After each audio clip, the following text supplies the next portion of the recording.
Hi there, welcome back to today's tune-in. Got the piano here, and yesterday started tuning to this MIDI keyboard, and managed to get about 4 octaves done yesterday. So I'm going to go ahead with the upper octaves today, and I'm quite motivated to do it, and I'm really curious to see how much it's slipped since yesterday, because putting 4 octaves up a semitone is obviously going to have a bit of an impact on the rest of the strings. So I'm going to set the camera back up and then let you hear the difference and let you hear how I'm tuning it with the MIDI keyboard. Okay. So yeah, my message yesterday was just to literally have my headphones on in one ear, use the MIDI keyboard as a perfectly tuned equal temperament piano, and just play the reference tone in one ear and then tune the other notes up to it. So I'm not using any dampers at the moment, just because I'm doing a general lift semitone. And so here I'm going to play the ones that I haven't touched. I generally haven't touched them. I mean, I fixed a couple of twangy notes. You'll see that if you've seen a previous video. But generally they're not been moved up in tone, in pitch rather. So they're all that semitone under, but it sounds, you wouldn't notice unless you checked. It sounds relatively okay, doesn't it?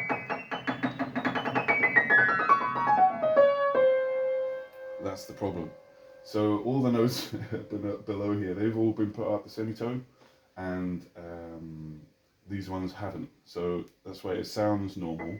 But what I'm going to do is play a C here. And I've got my keyboard on, I've checked the volume, so you should be able to hear this as well. That's the real C. So hear the difference. And for example, here's one, the first note that I started yesterday. So it slipped a bit, you can hear this one's higher. And this one's a bit lower. And when you play them together, you can definitely hear that there's sounds really honky-tonk. And what I did notice actually was that you can hear all the overtones and the beats much more clearly on recorded, on the video. I was listening back to check what I was talking about, and couldn't believe it. You can hear the beats really quite clearly. So you'll be able to hear it probably perhaps even from one note. You can hear the ringing. But basically you've got 3 notes at the same time playing. So if, say, one of them is good and the other 2 are out, it will sound really horrible, like very honky-tonk. And there's various overtones you can hear. So basically once you've got strings that are very close together, then you start to get all these beats, which is a difference in the frequency between each string.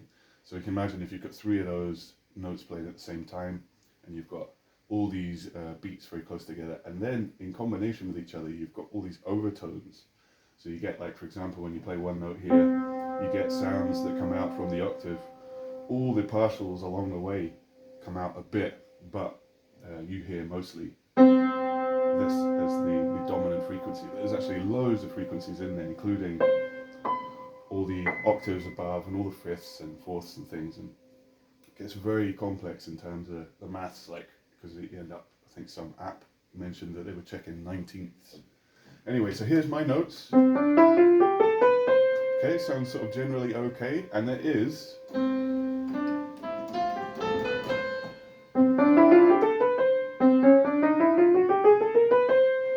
so, but when you hear the chords together, it still sounds awful, and I'm sure that'll sound awful on camera.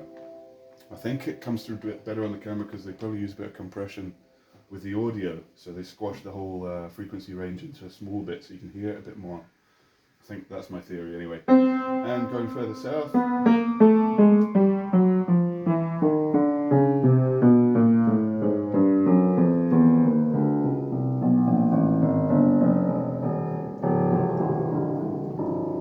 okay, so that's those.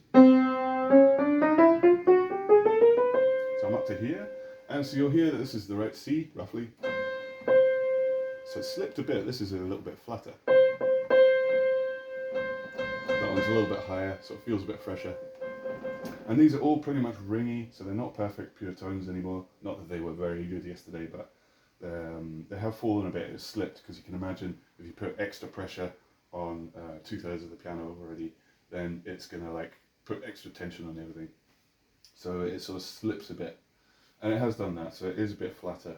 Because remember yesterday I was saying that the C I tuned it a couple of cents too high, but I chose just to leave it, and it has slipped. So you can hear that pretty clearly that this is just slightly under now. I'm going to play them together. That's when you start to hear really clear beats.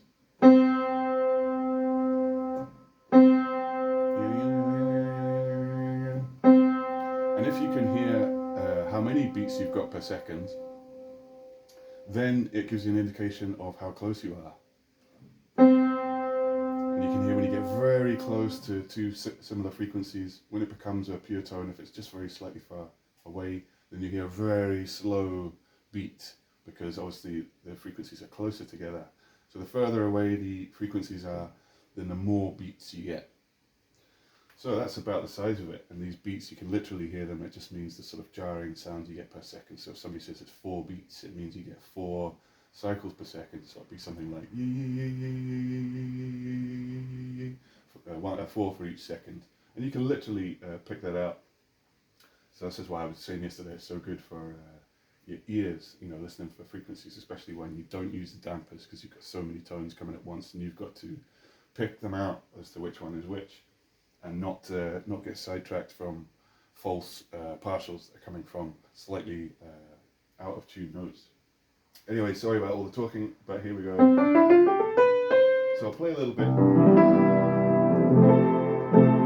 It's technically in the ballpark of concert pitch. I know that sounds absolutely awful. And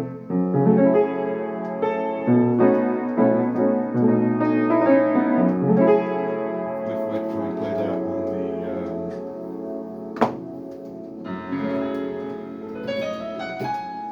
So it's the same, you know?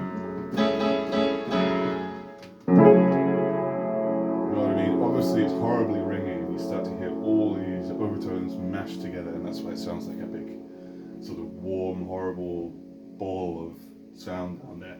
But it will be rectified, touch wood. So yeah, I've got to go from here, and see, these two notes should definitely not be sounding very similar. So I'm going to go on from here, and I've left the keyboard volume on so you can hear this time what I'm doing, and I'm basically just going in blind, trying to find which note might be well, just trying to listen out for which one I'm going for first. So they're good in terms of, oh sorry, they're not good because that's the C and the C sharp. So that one's okay, so I should be on this one.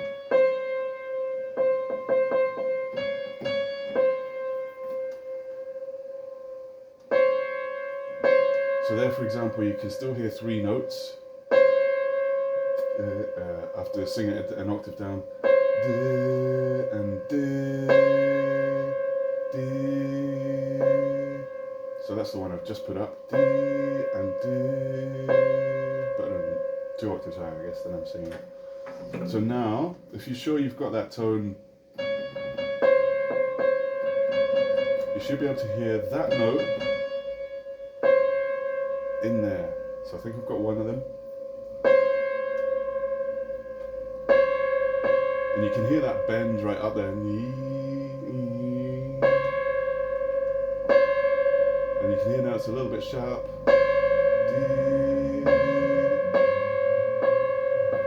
And now it sounds absolutely awful because you've got 2 that are almost the same and 1 which is a semitone lower.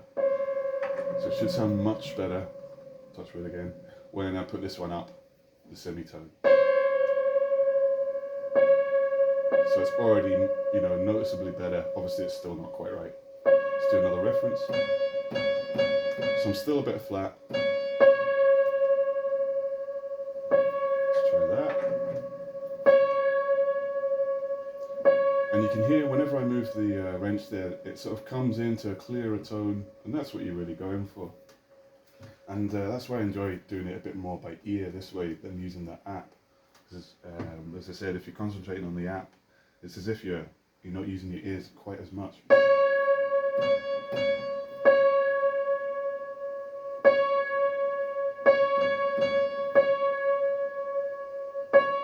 There's a bit more of a purer tone. I'm sure you'll hear the beats in the background a bit more in there. Because it sounds quite good, but it's not good enough by any means for what you need. But it's in the ballpark. Okay, next one. And you can hear it's almost the same note. The D on my piano is the same as the C sharp. So that should not be. So we want this. So that's our reference tone. D. And now we're going to bring up, start again with the middle one.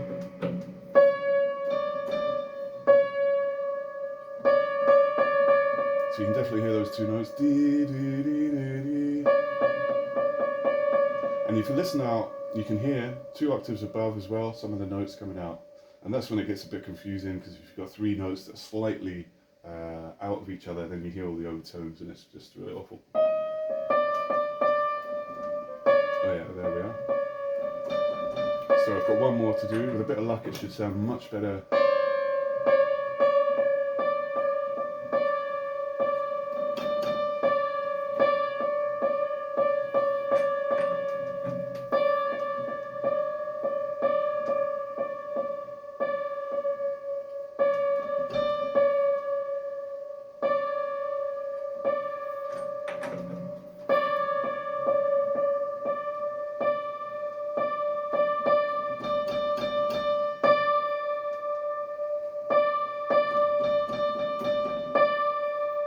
Sometimes you get the pitch in your head that you think it is, because say you've tuned 2 fairly well, and you think, okay, they're good. Because the 3rd string is putting you off, it's distracting you a bit, so you pull up the 3rd one, and then you realise that they're all flat. So it's quite confusing. So it's a good idea to see if you can get your first one really good, and then tune the other 2, close to it. So that seems a bit sharper. Got something flat going on down here, so let's have a check. So this pin is maybe a bit loose because it went down really easily then when I put the wrench on.